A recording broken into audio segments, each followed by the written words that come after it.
La paz de Dios, amados hermanos, les saludamos en el nombre de nuestro Señor y Salvador Cristo Jesús, deseando con todo nuestro corazón que el Señor les bendiga y les bendiga abundantemente durante este quinto mes de este año de gracia 2025. Rebasamos ya los primeros 4 meses y hoy es el primer domingo de mayo. Hermanos, deseamos con todo nuestro corazón que la gracia superabundante del Señor sea con cada uno de ustedes, con sus familias, en sus congregaciones y en sus ministerios, para gloria de Dios. Hermanos, en esta mañana, la exposición de esta escuela dominical tiene una modalidad especial, toda vez que, como se ha venido anunciando y ustedes lo han visto a través de esta página del Presbiterio Colima y Michoacán, hoy 4 de mayo tenemos la reunión presbiterial de la vanguardia femenil Jehová Refugio Eterno de este presbiterio en el lugar llamado El Galaje. Y por esa razón nos vimos en la necesidad de grabar, tanto el hermano Hernán Juárez Padilla como un servidor, esta escuela dominical, deseando que el hecho de que haya sido grabada previamente no demerite en nada su esencia y su propósito. Así que esta es la razón, hermanos, por la cual esta escuela dominical, ustedes la verán, la escucharán bajo esta modalidad. Si el Señor nos permite y nos presta vida, el próximo domingo 11 de mayo, ya lo haremos de manera presencial en el santuario Rey de Reyes del Centro Misionero de Manzanillo del Presbiterio. Así que, hermanos, voy a dar lugar a mi hermano Hernán Juárez Padilla para la consideración del tema Desarrollo del Evangelio a principios del siglo XX, pero antes me voy a permitir hacer una oración dándole gracias a Dios por esta oportunidad que Él nos concede de compartir su palabra, pero también pedirle que Él nos asista, nos dirija y sobre todas las cosas que su nombre sea glorificado y cada uno de ustedes como oyentes sean también bendecidos por el Espíritu Santo de nuestro Dios. Oremos, oremos hermanos. Padre nuestro que estás en los cielos, en el nombre glorioso de tu Hijo amado Jesucristo, nuestro Señor y Salvador, te damos muchas gracias por esta bendición especial que tú nos concedes de poder compartir esta enseñanza con tu iglesia, con nuestros hermanos, a pesar de que no lo hacemos de manera presencial, Señor, por las razones antes mencionadas y que tú conoces. Esto, Señor Jesús, de igual manera lo hacemos con gozo, con gratitud, con el corazón, conscientes de que servimos al Dios vivo y verdadero. Te rogamos, Señor, que tu nombre sea glorificado a través de la exposición de esta escuela dominical, que tu iglesia sea bendecida, Señor Jesucristo, y tu Santo y Divino Espíritu nos asista, nos enseñe, nos instruya, nos recuerde todas las cosas y nos guíe a toda la verdad. Señor, en tus manos estamos, oh Cristo Jesús, y en tu nombre iniciamos la consideración de este tema de escuela dominical. Bendice a tu siervo, nuestro hermano Hernán Juárez Padilla, sé con él, Señor, y ayúdanos y bendícenos en todo momento. A ti la gloria, Señor, por siempre y para siempre. Amén y amén.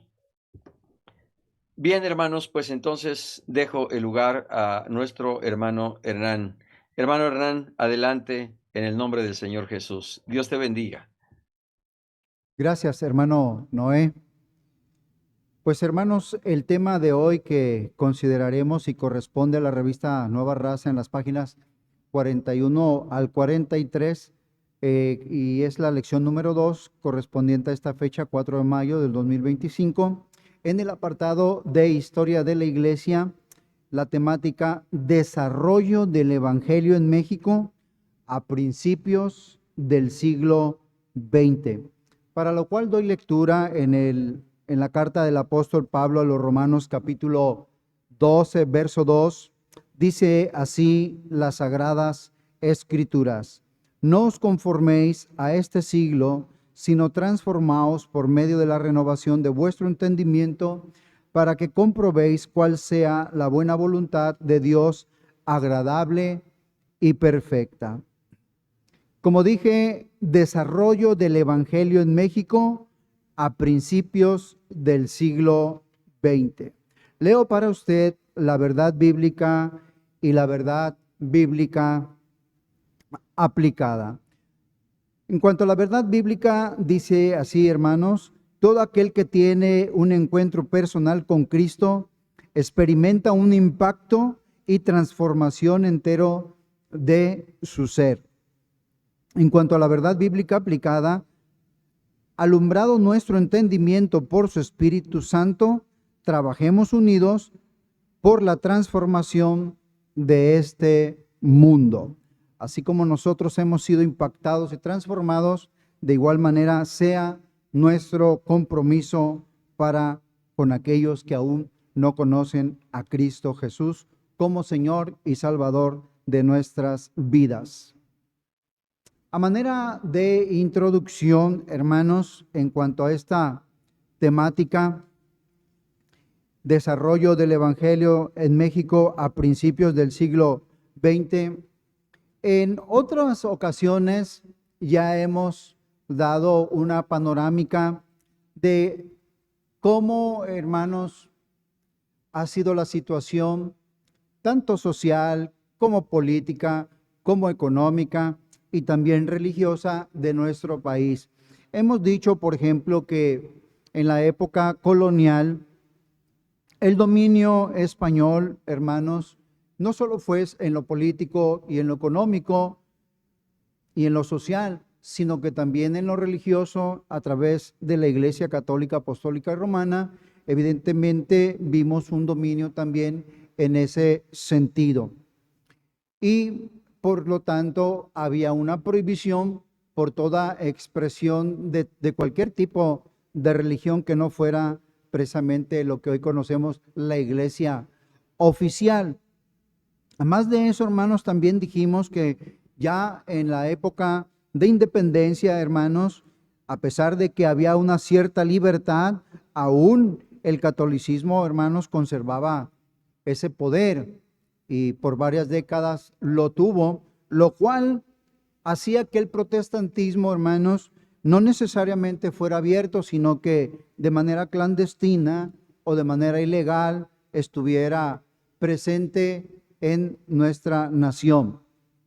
Pero como dije, ya con el México independiente y con las reformas de Juárez, hermanos, el presidente Juárez, quien convierte al Estado mexicano en un Estado laico, donde efectivamente se da esa separación entre el Estado y, hermanos, la religión.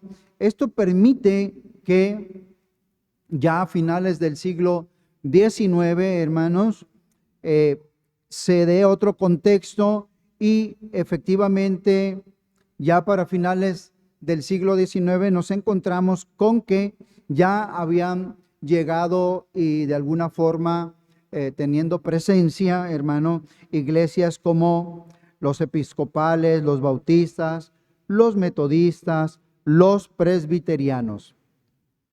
En medio de esta situación, hermanos, en Estados Unidos, hermanos, se ve una necesidad de evangelizar no solo México, sino toda América Latina.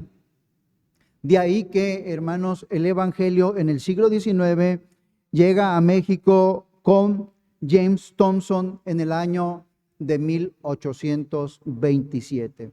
De ahí que desde la llegada de Thompson, sí, a finales del siglo XIX, hemos dicho que la presencia pues no era muy fuerte, aunque ya se estaban dando cambios en el rumbo, hermanos, de lo que vendría a ser posteriormente una influencia mayor de la iglesia protestante en México. Esto, dije yo, hermanos, a manera de introducción, y hasta llegar al siglo XIX. Y en el apartado precisamente de enseñar, para enseñar, es decir, en cuanto al conocimiento bíblico, hermanos, y en este primer punto de este tema del desarrollo del Evangelio en México en el siglo XX o a principios del siglo XX, hermanos, dice el punto número 1, primeras influencias del protestantismo en el siglo XX, precisamente. Como dije yo antes, pues no fue fácil, posteriormente tampoco lo ha sido fácil, pero de alguna manera hay una libertad que permite que se den en otro contexto, hermanos, la influencia del protestantismo en nuestro país a principios del siglo XX. Tal así es el caso, hermanos, que a pesar de que fuera una minoría, podemos decir que un 1%, hermanos, de nuestra nación era protestante, y 18 ya denominaciones representaban a principios del siglo, hermanos, lo que es la iglesia, decirlo así, hermanos, protestante en México. Su mensaje mayormente, hermanos, enfatizaba la salvación personal, los cambios sociales, hermanos, a través del poder del Evangelio. Tenían ya cierta presencia a tal grado, hermanos, que independientemente de que fuera una minoría, hermanos, el Evangelio o las denominaciones evangélicas protestantes, hermanos, tenían una presencia en varias esferas que impactaron, por ejemplo, en las áreas educativas, en las áreas médicas, en las áreas políticas. Hermanos, era de verdad digno de llamar la atención porque, como dije yo en la introducción, antes era de manera legal o ahí ocultamente, ahora con esta libertad que tenían a través de las leyes y políticas, hermanos, de que el Estado mexicano fuese un Estado laico, y a pesar de que se están desarrollando también otros problemas internos políticos en México, como la guerra cristera o la guerra de independencia, etcétera, en las primeras décadas del siglo XX, hermanos, a pesar de todo esto, hermanos, vemos que el protestantismo o las denominaciones evangélicas, hermanos, van tomando fuerza y van tomando también presencia en nuestro país. En este contexto, hermanos, nace precisamente en el siglo XX en Estados Unidos y después se proyecta a México el pentecostalismo, hermanos. En el año 1901, en la calle Topeka, en Kansas, Estados Unidos, un grupo de estudiantes dirigidos por un pastor, el pastor Carlos Fox, hermanos Parham, ellos estaban teniendo un estudio del libro de los Hechos, precisamente dando énfasis a la cuestión del bautismo con el Espíritu Santo, hermanos, el hablar en lenguas, etcétera. Tal es el caso, hermanos, y en el contexto de ese estudio que desarrollaban en un instituto, en el instituto o en la escuela Betel, hermanos, que Carlos Parham había instituido, hermanos, ahí, en un grupo de oraciones, de estos grupos que tenían a más de estudio, también sus oraciones, el 1 de enero, hermanos, de 1901, una jovencita recibe precisamente lo que hoy conocemos, el bautismo con el Espíritu Santo.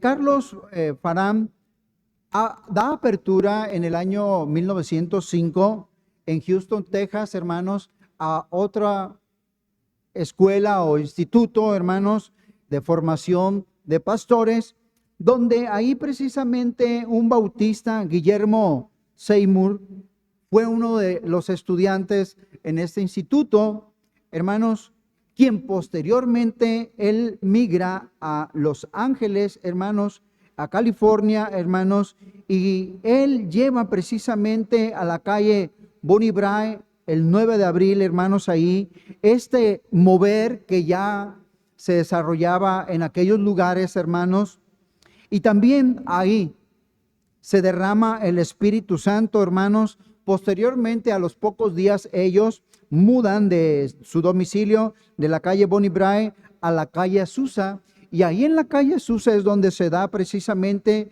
un fenómeno muy hermoso, hermanos, del Espíritu Santo, hermanos, donde miles, hermanos, relata la historia, asistían precisamente para ver qué era lo que estaba ocurriendo ahí en este contexto, hermanos, a través de Guillermo Seymour, hermanos, en el año 1906. Tal es el impacto de este evento, hermanos, que al día de hoy, por lo menos 20 denominaciones trazan sus orígenes a esos dos sucesos, hermanos, al de Topeka, hermanos, y al de, hermanos, en la calle Azusa, acá en California, hermanos. Esto es de decirlo y de señalarlo porque en este contexto, en estos dos eventos, hermanos, surge precisamente lo que hoy, hasta el día de hoy, conocemos como el pentecostalismo, hermanos. Esto en cuanto al punto número 1, hermanos, de nuestra escuela dominical. En ese contexto del surgimiento del pentecostalismo, como punto número 2, hermanos, en la primera década del siglo XX, hermanos, se inicia un deseo de proclamar la fe. Estados Unidos, hermanos, en este despertar que tiene, hermanos, porque allá este pentecostalismo tiene mucha fuerza, de tal forma que en 1914, hermanos, las asambleas de Dios se establecen formalmente y empiezan a enviar misioneros a México. Llegan, hermanos, no solo también de Estados Unidos, sino que también llegan misioneros de Suecia, y son ellos los que en México, como dije yo ya en la introducción, ya había aquí presbiterianos, metodistas, episcopales, hermanos, y bautistas, poca presencia. Pero con este mover del pentecostalismo y a través de estos misioneros, hermanos, el impacto pentecostal en México toma un sentido muy distinto, muy fuerte, hermanos, de tal manera que voy a decirlo así, en las primeras 2 décadas, hermanos, empiezan a surgir muchas denominaciones, como lo fueron las Asambleas de Dios, la Iglesia de Dios del Evangelio Completo, la Iglesia Apostólica de la Fe en Cristo Jesús, y además de otras iglesias pentecostales independientes. Baste decir, hermanos, para este tiempo, que 2 mujeres llegan a nuestro país allá en la segunda década, hermanos, de este tiempo del siglo XX, hermanos.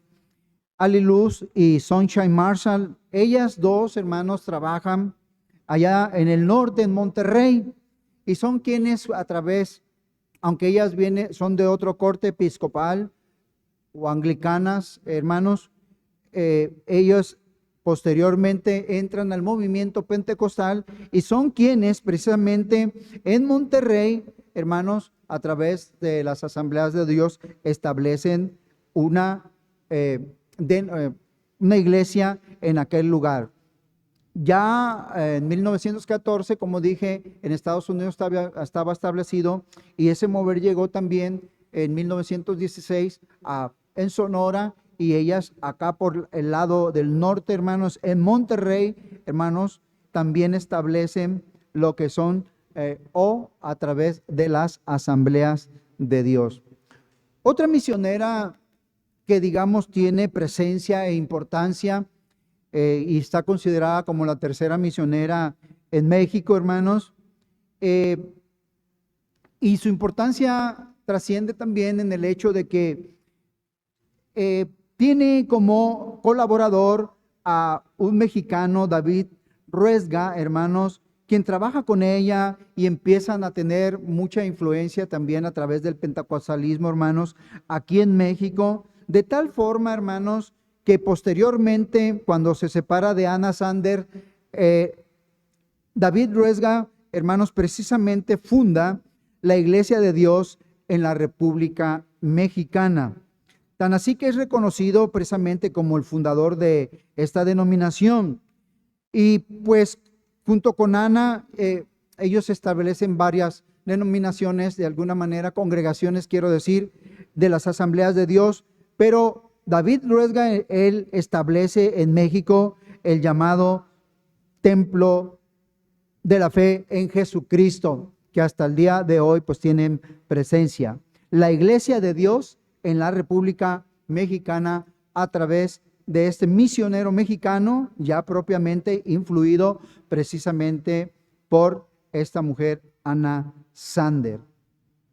Por otro lado, hermanos, diremos que Axel Anderson, misionero pentecostal, también sueco, hermano, se dedica a aprender español. Él trabaja como colportor. Ya hemos sabido que este oficio no es otra cosa más que el compartir, hermanos, y o promover la palabra de nuestro Dios, como lo hicieron a otros antes, como dijimos en la introducción, James Thompson, quien fue también colportor, hermanos, aquí en nuestro país.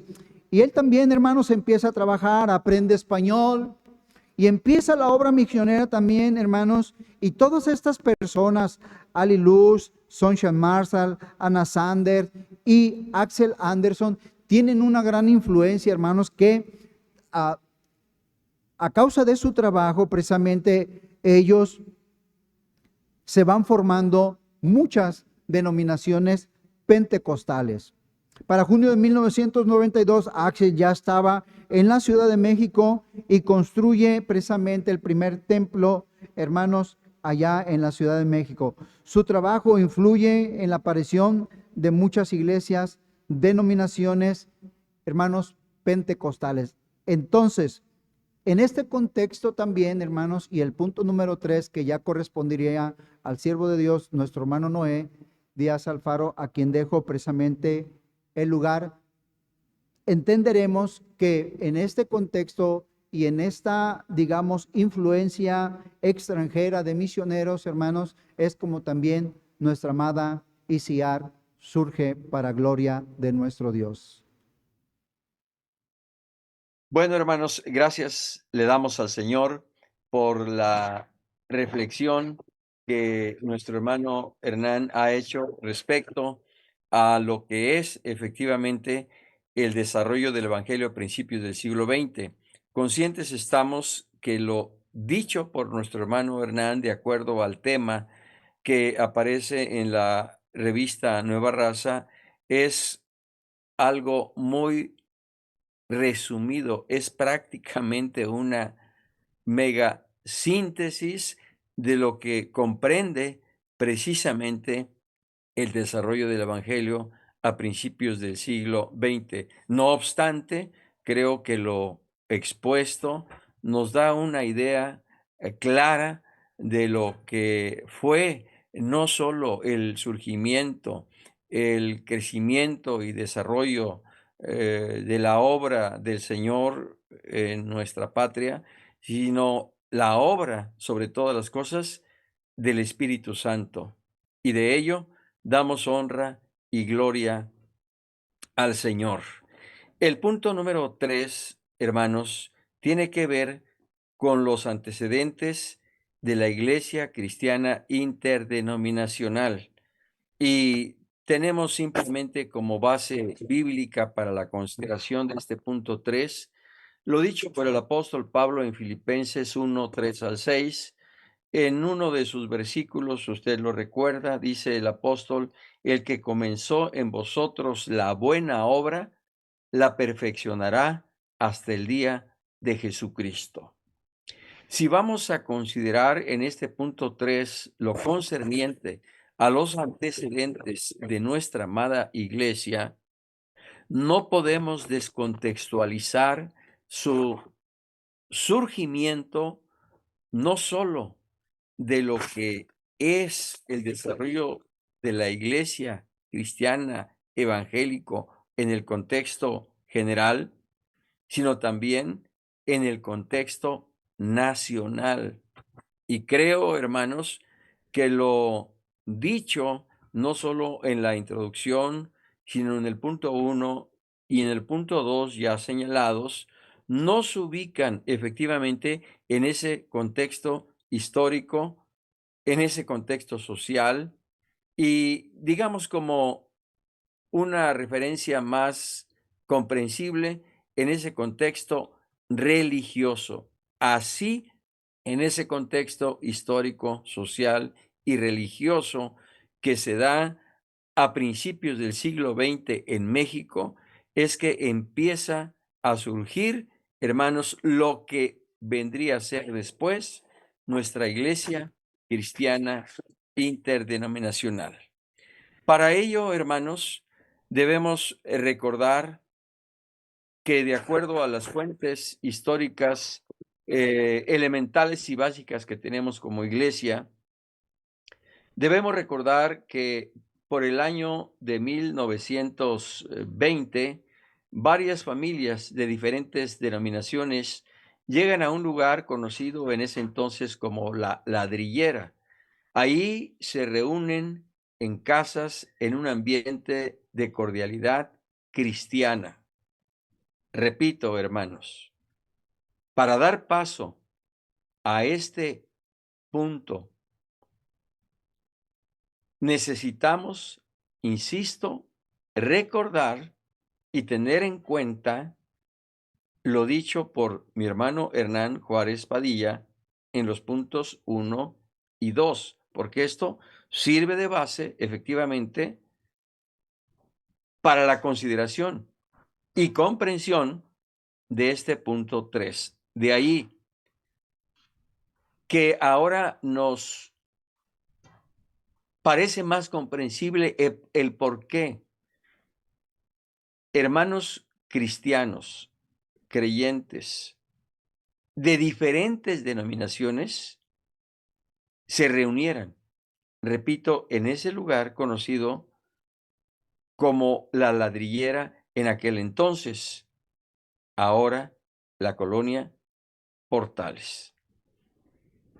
En 1922, hermanos, prácticamente empieza a tener fruto ese trabajo que se hizo en diferentes hogares de los hermanos que se empezaron a reunir para alabar al Señor y expresar su fe cristiana.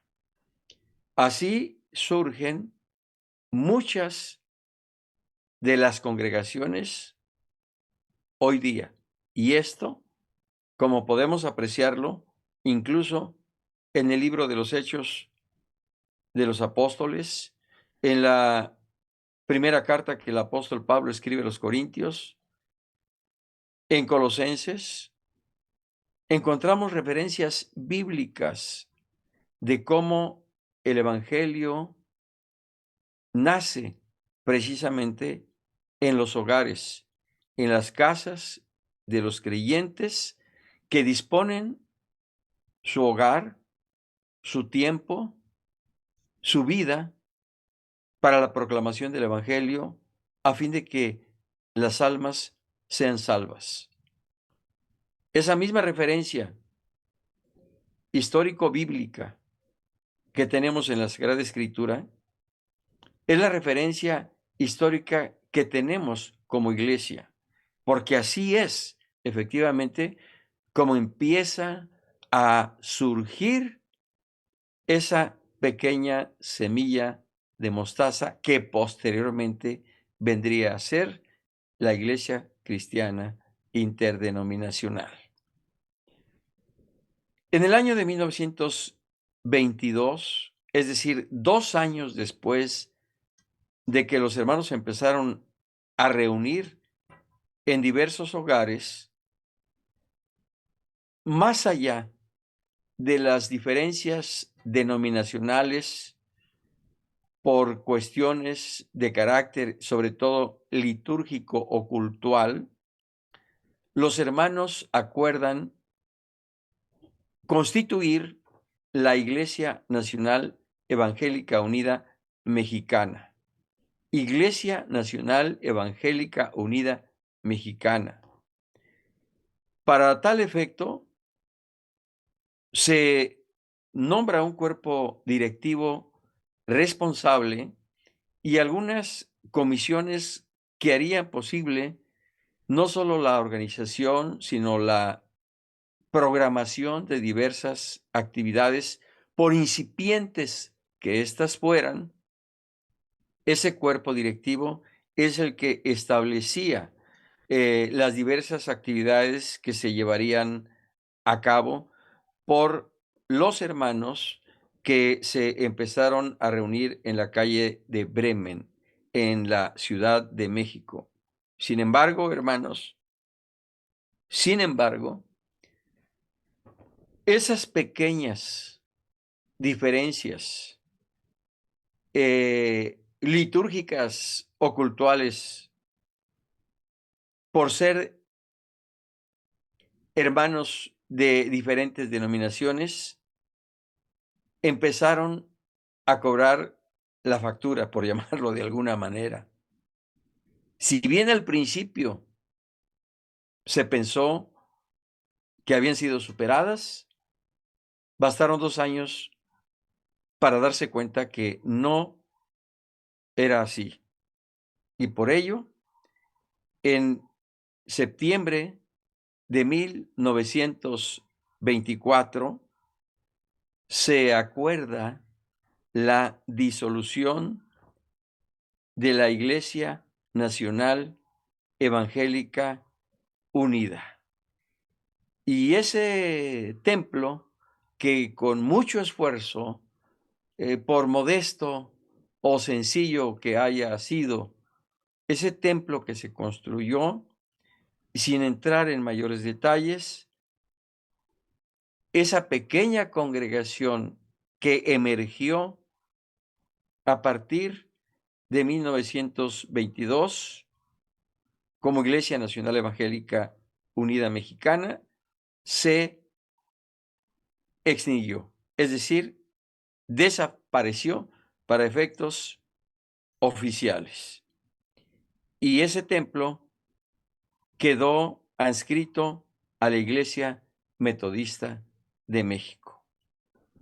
Sin embargo, hermanos, el grupo quizá más pequeño de los hermanos que ahí se reunían decidieron en su corazón seguir buscando de Dios, seguir alabando y glorificando su nombre, y en alguno de los hogares de los hermanos, así lo hicieron. Y por ello, hermanos, la obra no se detuvo, la obra continuó. Y los hermanos prosiguieron, no solo alabando al Señor, sino que posteriormente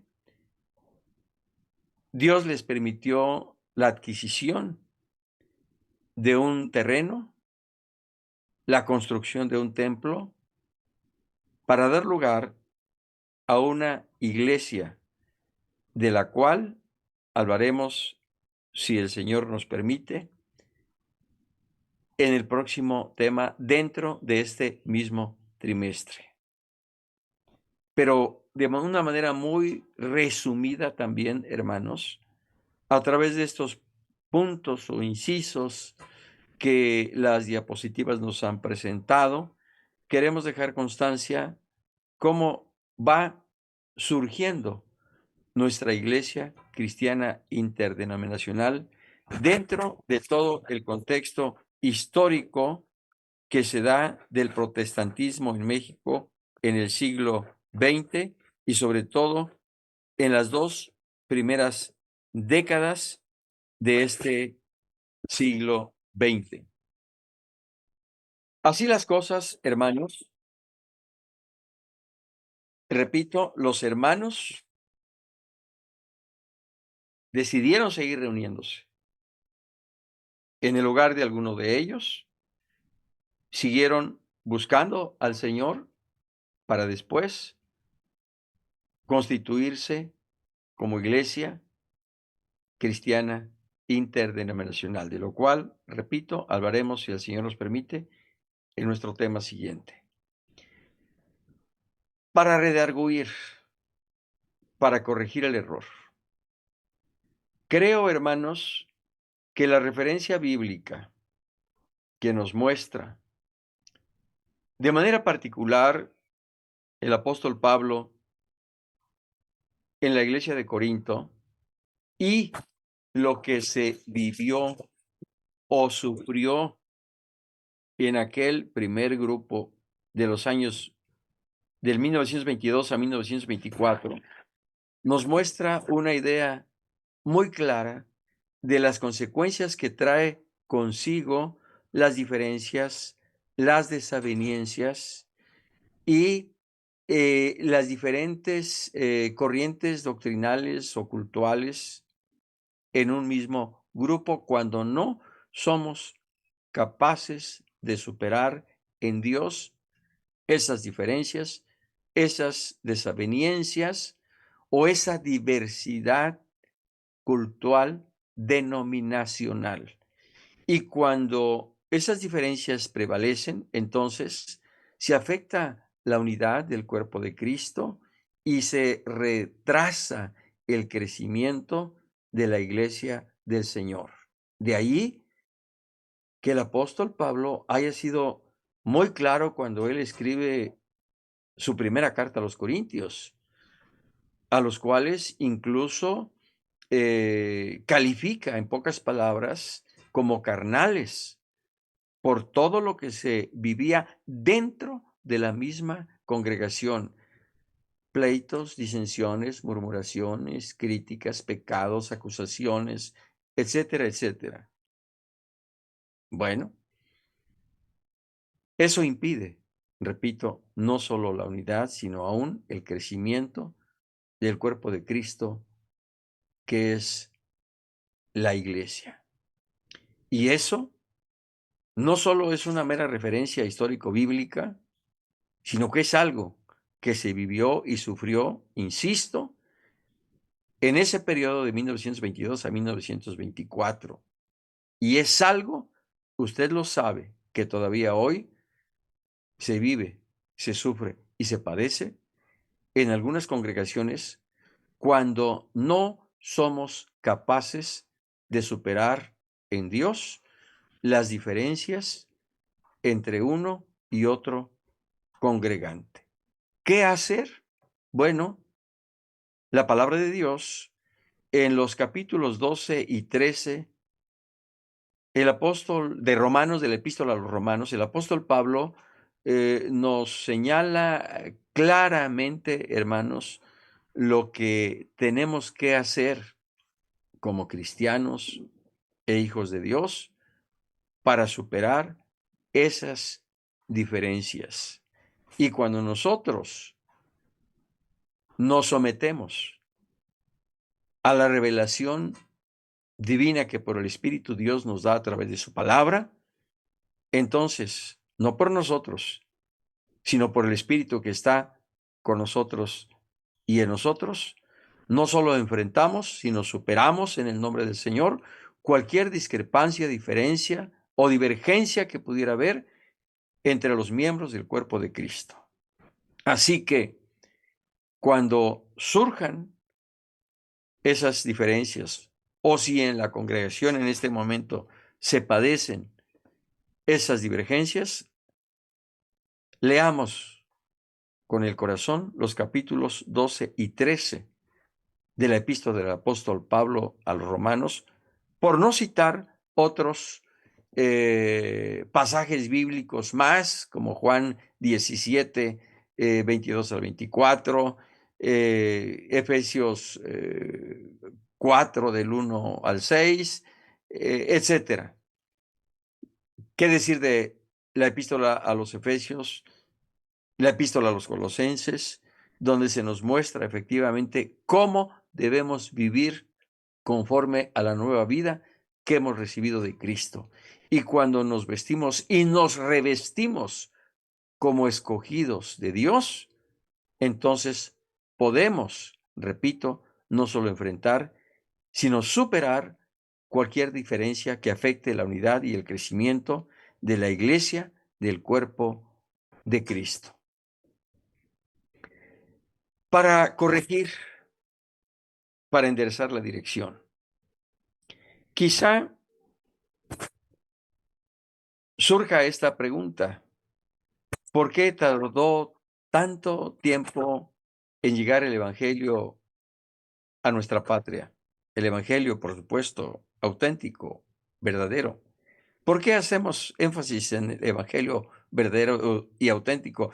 ¿Habrá otro evangelio? Bueno, recordemos de qué manera se daba la evangelización por aquellos clérigos o monjes que venían de España.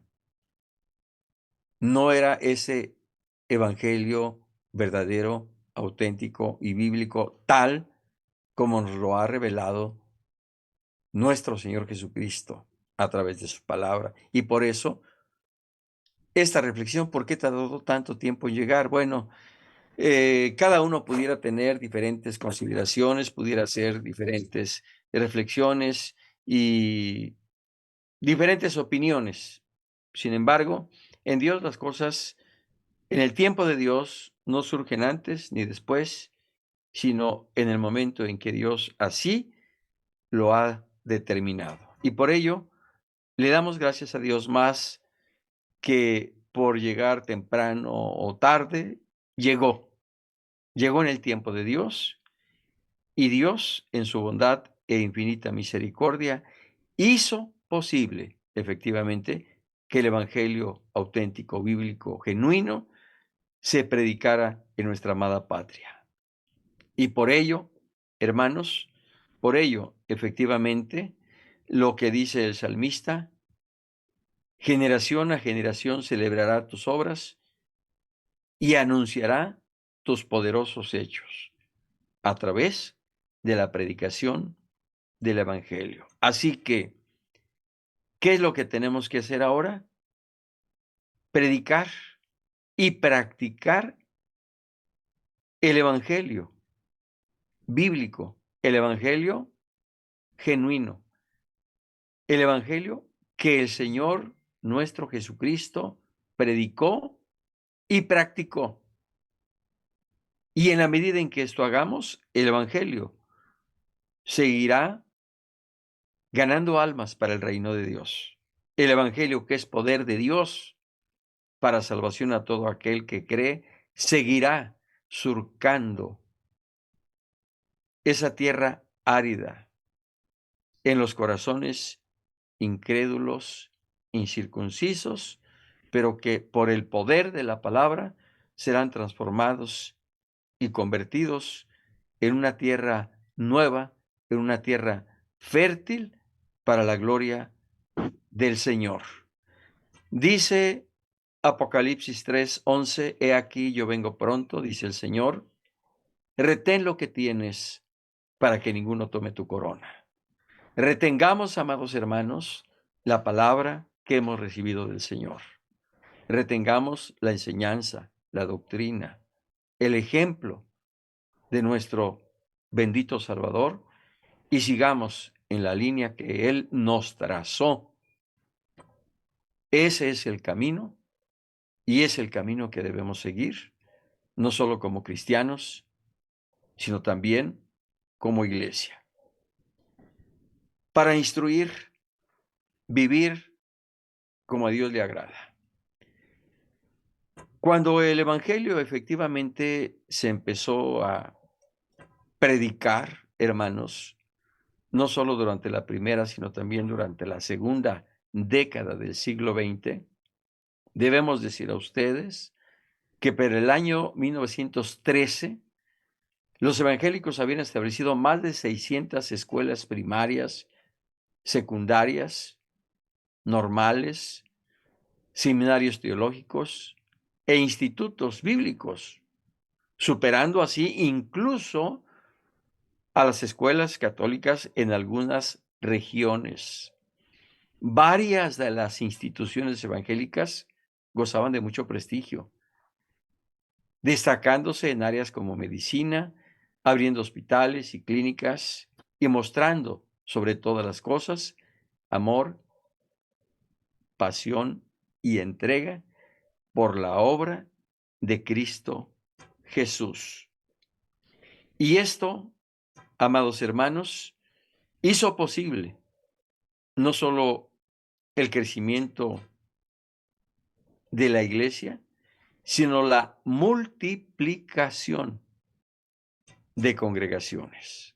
Como dice la Escritura, que así como en el primer siglo, día y noche, no cesaban de enseñar y predicar el Evangelio de nuestro Señor Jesucristo, las iglesias no solo tenían paz, sino crecían en número para la gloria del Señor. Y por ello, precisamente, hubo un crecimiento, podríamos decir, explosivo, derivado del derramamiento del Espíritu Santo, derivado de la predicación del Evangelio y, por qué no decirlo también, del discipulado a los nuevos creyentes. Vivir como a Dios le agrada. 3 puntos fundamentales. Vivir conforme a la enseñanza y ejemplo de nuestro Señor Jesucristo hará que de manera natural, entre comillas, natural, la obra del Evangelio siga creciendo y el reino de Dios sigue expandiéndose. 2, sigamos rindiendo tributo de adoración, alabanza y obediencia al Señor. Dice la cuarta vertiente de la misión de nuestra iglesia, a Dios nuestra obediencia y adoración por siempre. En la medida en que esto hagamos, y lo hagamos en espíritu y en verdad, como el Señor lo establece en el Evangelio según San Juan capítulo 4, en esa medida, hermanos, insisto, nuestras iglesias tendrán siempre cultos fervientes, cultos espirituales, en donde no solo se palpe la presencia de Dios, sino además haya derramamiento del Espíritu Santo, prodigios y maravillas. Pero para ello tenemos vivir conforme a las enseñanzas y ejemplo de nuestro Señor Jesucristo, y debemos rendir a Dios nuestra obediencia y adoración por siempre. Y 3, tenemos que cumplir la gran comisión: id por todo el mundo y predicad el evangelio a toda criatura. Id y haced discípulos a todas las naciones. En la medida en que cumplamos la gran comisión fundada en el gran mandamiento, es decir, que hagamos evangelismo y llevemos a cabo el discipulado por amor al Señor y por amor a las almas, en esa medida, hermanos amados, nuestras misiones se convertirán en congregaciones, nuestras congregaciones en iglesias numerosas, y nuestra iglesia vendrá a ser una iglesia viva, dinámica, poderosa y trascendente para la honra y gloria del Señor. Así que vivir conforme a las enseñanzas y ejemplo de nuestro Señor Jesucristo. 2, a Dios nuestra obediencia y adoración por siempre. Y 3, predicar el evangelio y discipular a los nuevos creyentes, teniendo como base y sustento el amor. Eso es entonces, amados hermanos, lo que debemos hacer como cristianos, como ministras, como pastores y como iglesia, para que el nombre del Señor sea glorificado y su obra siga creciendo sobre la faz de la tierra. A manera de conclusión, de acuerdo con nuestro tema, hermanos. Dice nuestro tema: no nos amoldemos a este mundo, ni vivamos una vida de conformidad. Es tiempo de que efectivamente, como dice el apóstol Pablo en Romanos 12:2, nos transformemos por medio de la renovación de nuestro entendimiento. Y esa renovación será continua en la medida en que la palabra de Dios, que es viva y eficaz, efectivamente obre esa transformación en cada uno de nosotros. Por tanto, hermanos amados, es tiempo de buscar a Dios con todo nuestro corazón. Es tiempo de tener convicciones más que creencias. Es tiempo de mostrar una fe viva. Es tiempo de predicar la palabra. Es tiempo de visitar a los enfermos. Es tiempo de ayudar al necesitado. Es tiempo de hacer discípulos. Es tiempo de manifestar amor y unidad de los unos con los otros, tal como el Señor Jesús lo pidió al Padre allá en Getsemaní y como el apóstol Pablo nos invita en Efesios 4 del 1 al 6. Por tanto, amados hermanos, conscientes de lo que ahora somos en Cristo, linaje escogido, real sacerdocio, nación santa y pueblo adquirido por Dios, anunciemos las virtudes de aquel que nos llamó de las tinieblas a su luz admirable. Y en la medida en que esto hagamos, entonces, hermanos, no solo creceremos espiritual y doctrinalmente, sino también numéricamente para la gloria del Señor. Por eso el apóstol Pablo en 1 Corintios 15:58 dice, así que, hermanos míos, estad firmes y constantes, creciendo en la obra del Señor siempre, sabiendo que vuestro trabajo en el Señor no es en vano. Cuando nosotros hagamos de este texto nuestro estandarte y hagamos del Evangelio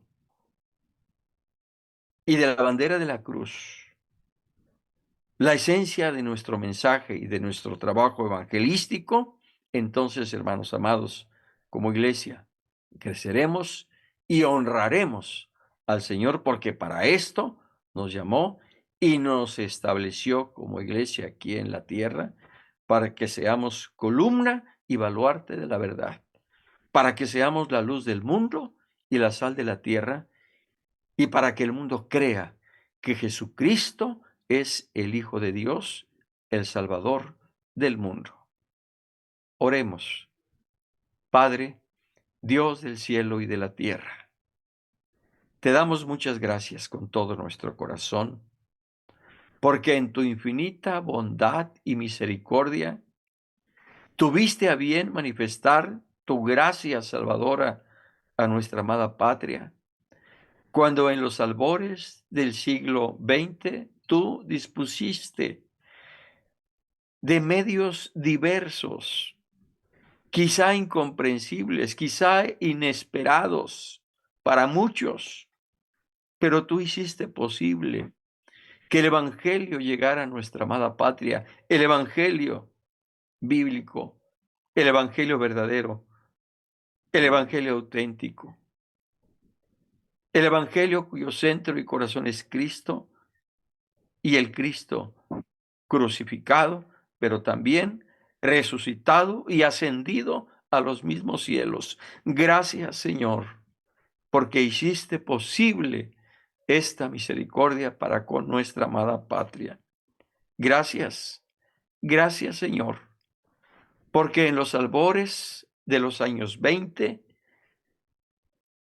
hiciste posible también que nuestra amada iglesia empezara a surgir y tu Espíritu Santo pusiera en el corazón de nuestros hermanos pioneros y fundadores de nuestra iglesia lo que ahora somos para gloria de tu nombre y bendición de nuestras almas. Que aquello que hubo en el corazón de nuestros hermanos, no solo, Señor, en cuanto a su fe, en cuanto a su doctrina, en cuanto al orden cultural y en cuanto al propósito esencial de su trabajo, nosotros podamos continuar ese legado, esa obra, ese fruto que a través de su trabajo, de su esfuerzo y de sus vidas, Señor, ellos nos legaron. Oh Señor, gracias, gracias. Gracias por la bendición y oportunidad que nos das de reflexionar a través de tu palabra para darnos cuenta que ahora somos nosotros los que debemos proclamar que tú vives, que tú salvas, que tú sanas, que tú libertas, que tú restauras, que tú haces nuevas todas las cosas, que tú eres el Hijo de Dios, el Salvador del mundo, que tú puedes cambiar al drogadicto, al alcohólico, al hechicero, al fornicario, al adúltero, al ateo, al idólatra, que tú puedes hacer grandes y maravillosas cosas, Señor, que lo que tú hiciste en nosotros y por nosotros en la cruz del Calvario, para darnos salvación y vida eterna, nos mueva, nos impulse, Señor, a cumplir en amor y gratitud a ti la gran comisión, evangelismo y discipulado, Señor, para que de esa manera tu iglesia crezca espiritual, doctrinal y numéricamente, para que de esa manera tu iglesia sea una iglesia viva, dinámica y trascendente para tu reino, para gloria de tu nombre. Señor, gracias, muchas gracias te damos, Cristo, por la consideración de este tema de escuela dominical. Gracias por la vida de tu siervo, mi hermano Hernán Juárez Padilla. Y asimismo, Señor, te damos gracias por la bendición que tú nos concedes de poner delante de ti, Señor, las necesidades que nos han hecho llegar nuestros hermanos a través de las redes sociales. Te pedimos, Señor, una y otra vez por mi hermano Miguel González Rico, por mi hermana Danelia Acevedo Martínez, por mi hermano Lupe Peralta, por mi hermana María Sánchez, Señor. Cada uno de estos hermanos, tú conoces la realidad, la situación física que en cuanto a su salud ellos se enfrentan, pero tú eres no solo el médico del alma, sino también el médico del cuerpo, porque tú llevaste en tu cuerpo nuestras enfermedades sobre el madero, para que ahora nosotros por tu llaga seamos curados. Señor, visita a mi hermano Eduardo Sánchez Arroyo, obra misericordia y sé propicio a su vida, Señor Jesús.